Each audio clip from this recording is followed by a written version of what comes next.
Good evening and welcome to Orinda Community Church and our first Advent story hour or holiday story hour of the season. We have music for you. We have a visit into Lee Cruz's memoir, and we have Parmis Rad here to tell us about Yalda and tell us the story. And then more music. So I want to express my enthusiasm and gratitude to everyone who is participating and welcome you to this season. Please join us next week as well. We have a very special visitor coming whose name is Santa Claus. And we will also be reading The Velveteen Rabbit. And who knows what other great surprises may arise. So I just want to begin the evening with a blessing. If you will please join me. Our loving one, thank you for holding us in the warmth of this community as the days go shorter. Thank you for bringing your light and fellowship and love to them. Please help us to celebrate the beauty of this world tonight and to enjoy and love each other. Pray in gratitude. Amen.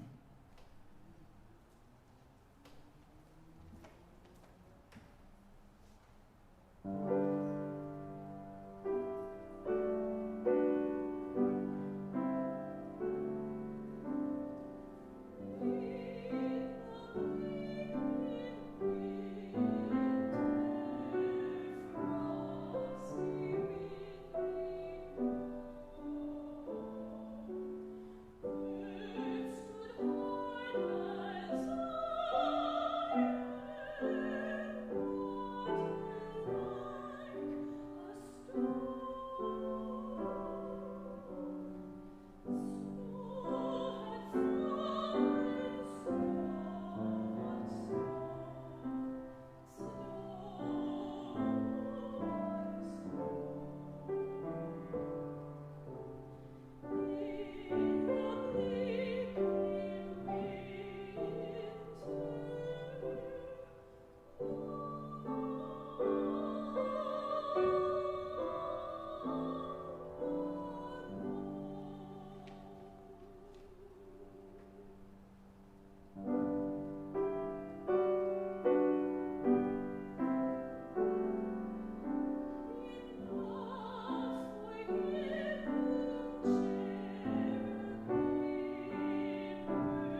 Is this on?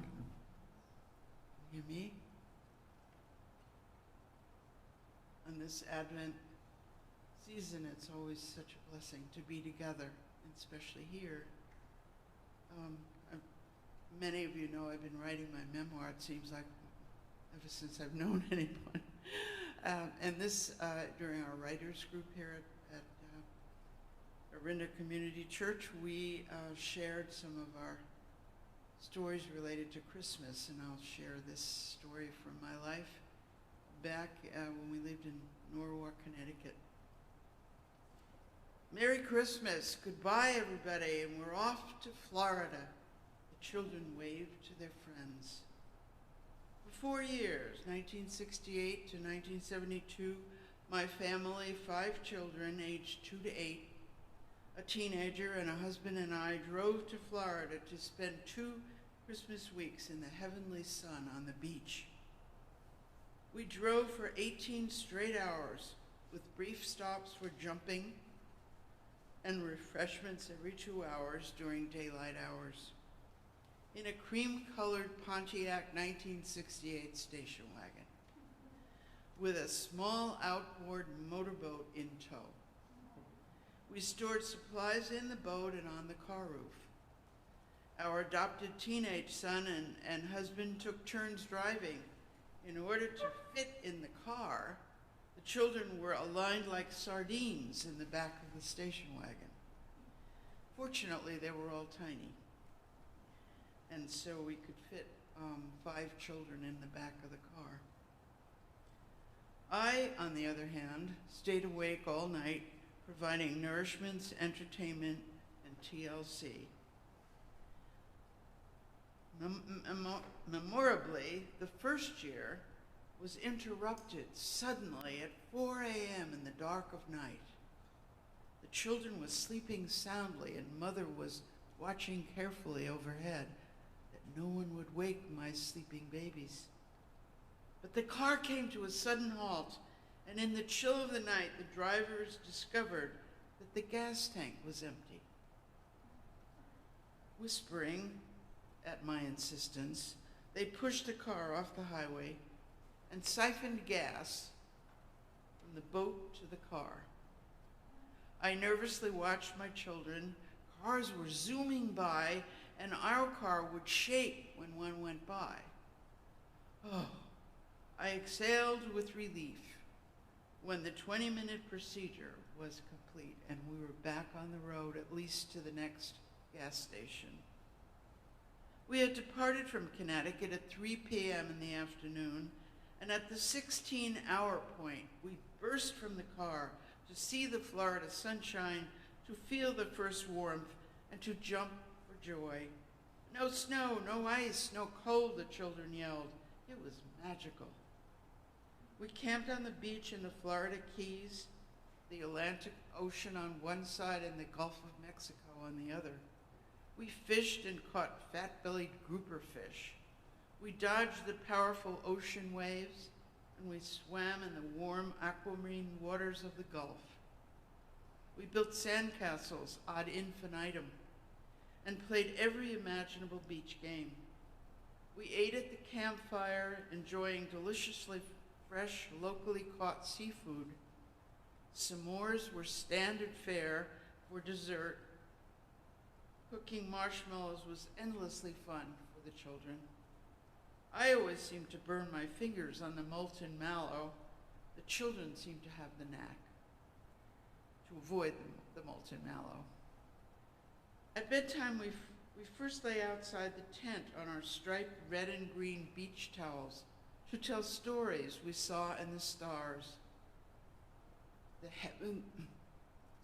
heavens were telling those blessed nights on the beach. On Christmas morning, the children discovered that Santa had visited, leaving sparkly gifts on the picnic table. Such commotion as wrappings were torn open and gifts were explored, and sand was everywhere. For 2 weeks, sand was everywhere. Its gritty, itchy feel became normative.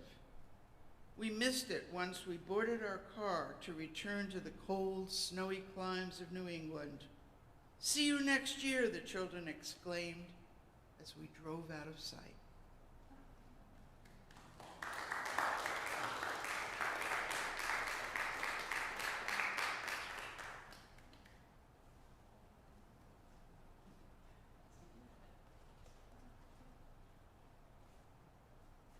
Hello.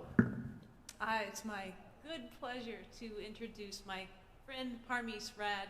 Parmees is from Tabriz, Iran. She came here as a 19-year-old student, and we met in preschool.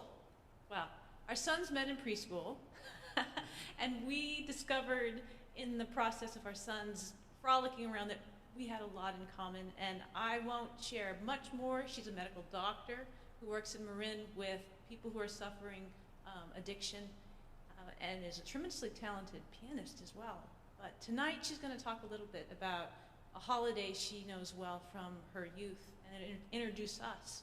So without further ado, Parmees Rad.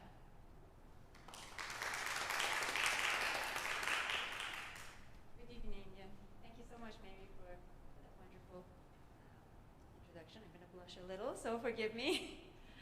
I'm Parmees, and I am so happy to be able to share a little bit about my culture and about this this night that I hadn't thought about much until Mary brought it up. So in a way, it was a serendipitous event that she brought it up, and it helped me get in touch with a part of my history and my childhood and my upbringing that is very near and dear to my heart.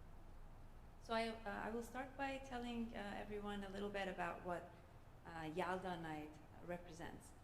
The word Yalda means light, and it's kind of interesting that we celebrate the longest night of the year, which typically occurs December 21st or the 20th. It coincides with winter solstice, and we celebrated what we call it Day of Light. And the reason it is called Yalda is because after this night is over, we welcome the dawn of a new day, and days become progressively longer. And the tradition goes back at least 3,000 years, possibly longer. And it goes that people, friends, and family get together, spend this longest night of the year together. And even children are allowed to stay past their bedtime, often into dawn. Well, not the children, but the adults anyways, and spend the day or the evening reading poetry, having sweets, sharing stories, and just being together. So I will share one story that comes to my mind when Mary asked me to do the trip down memory lane. One story that came to my mind from when I was around 10 or 11 years old is when a Yalda night happened. We happened to have a power outage on Yalda night, and we were, my aunt, my cousins, and my family, we were all gathered together in my maternal grandmother's house. And power was out, and so we all gathered around, and we had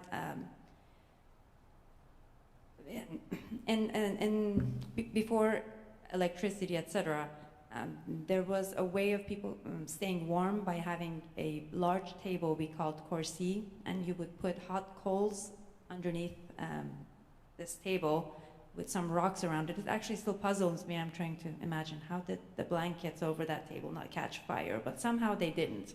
Perhaps there was magic involved. Nonetheless, we had this table. It was warm. There was a blanket over it. All the kids and grandparents and aunts were sitting around, and the sweets and fruits and everything was on the table. And among the fruits that are very important to eat on this night is watermelon, which is the last of the fruits from summer, and it's thought to have a lot of healing, protective elements. So people ate watermelon as a way of preventing infection and illness during the long winter times. But also pomegranates were served, and pomegranates are actually considered to be Iranian's national fruit, and they represent vitality, life, fertility, and so it was also shared during this night. But watermelon was very important. So we had this big watermelon on the table, and usually my grandfather would carve the watermelon. Unbeknownst to us, my cousin, who was a prankster, had grabbed the watermelon before and somehow hollowed it out, so got all the watermelon under, from, basically emptied the whole thing, but just kept the shell in a perfect shape.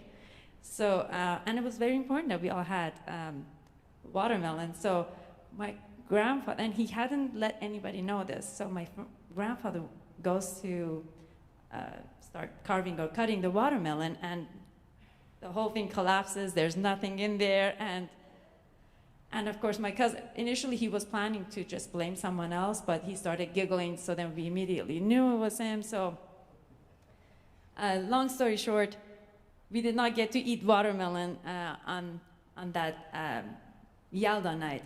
However, it just became such a memorable, just funny thing, and now that we've all moved on with our lives and live around the world, we still talk about it every time we get together, or we talk over the phone or chat rooms, and remember this night. So it was something very special.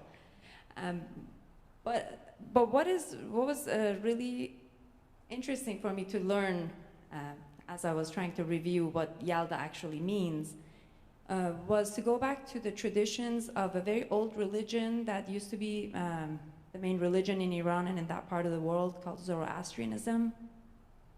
And according to the tradition and the belief system in Zoroastrianism, in the beginning of time, there were forces of good and forces of evil. And eventually, forces of good prevailed, although evil remained, but forces of good won that battle between good and evil. And on Yalda night, which is the longest night of the year,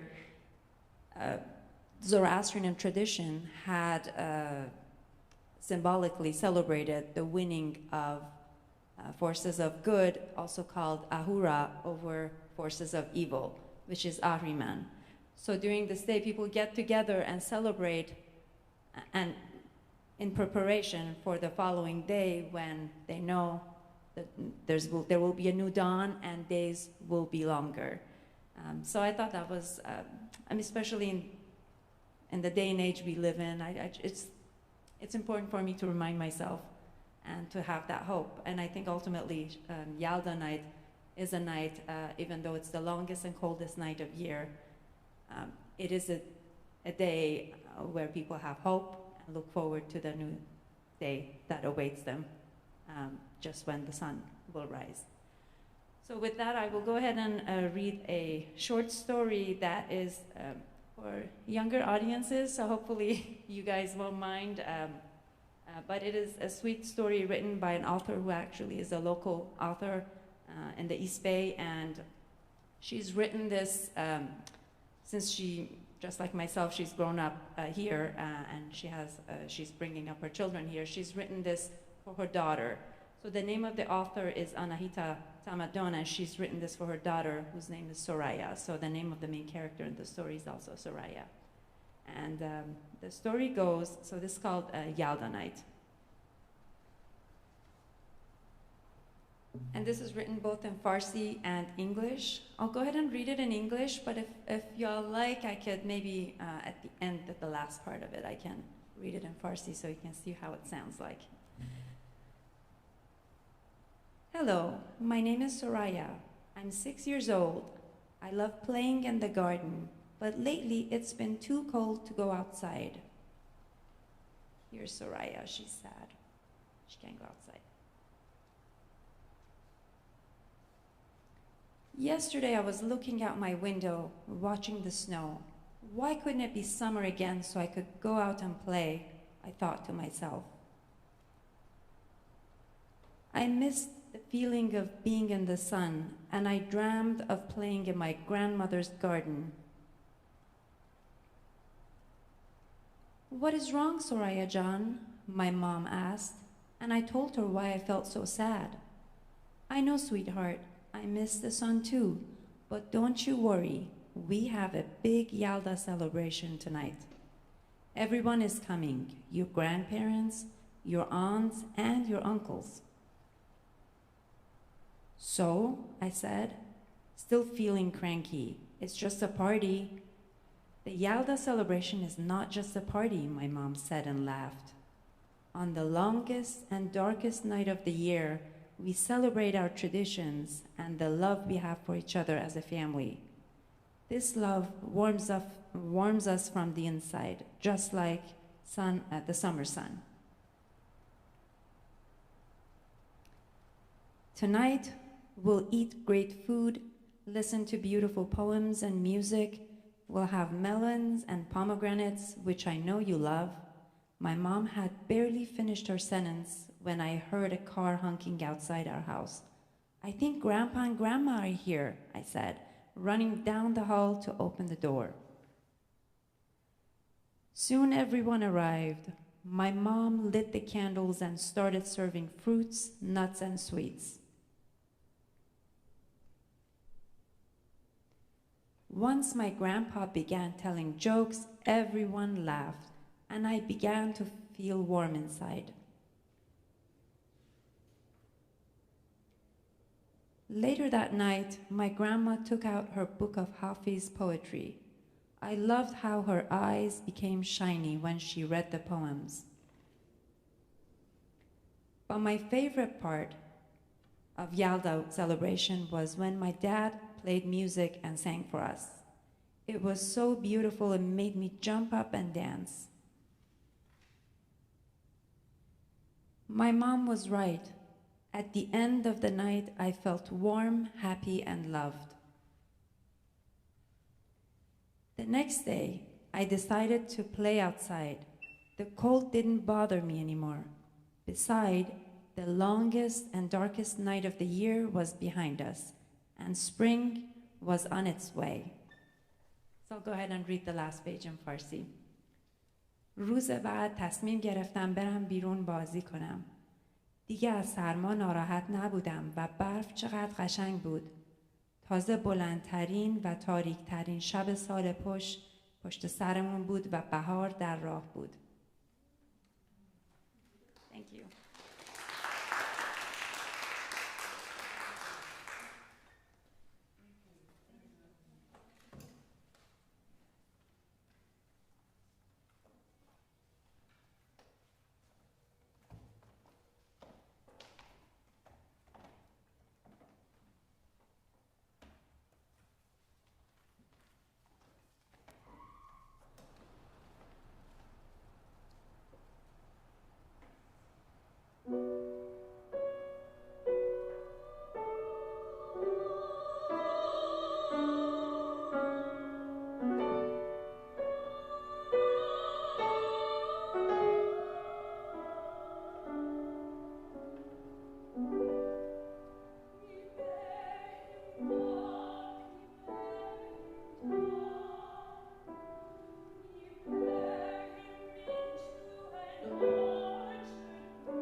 you so much, Julia and Nick. Thank you, Lee. Thank you, Parmis.